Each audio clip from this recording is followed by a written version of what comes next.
मुंबई आज तक न्यूज। अंमली पदार्थ विरोधात ठाणे पोलिसांची कौतुकास्पद कारवाई। 3 ठिकाणी गांजा टाकून करोडो रुपयांचा ड्रग्स व गांजा हस्तगत करून 7 आरोपींना ठोकल्या बेड्या।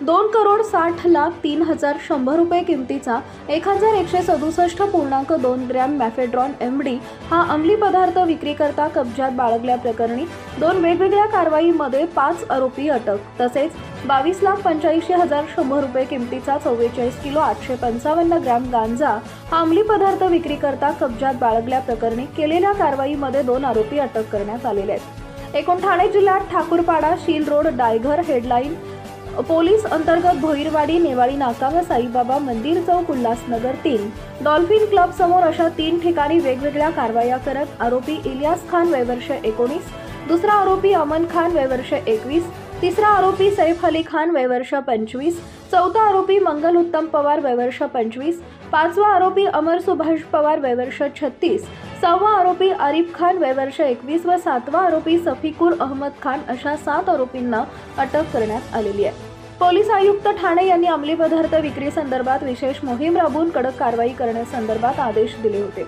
त्या अनुषंगाने अपर पोलीस आयुक्त गुन्हे ठाणे डॉक्टर श्री पंजाबराव उगले, पोलीस उपायुक्त गुन्हे ठाणे श्री अमरसिंह जाधव यांनी सूचना दिल्या होत्या।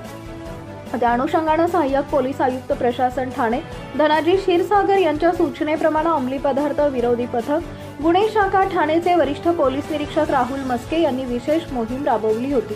पोलीस हवालदार अमोल देसाई यांना प्राप्त माहितीच्या आधारे वरिष्ठांच्या परवानगीने एकूण 3 छापा कारवाई करण्यात आल्या। त्यामध्ये 3 गुन्हे नोंद करून 7 आरोपी अटक करण्यात आले।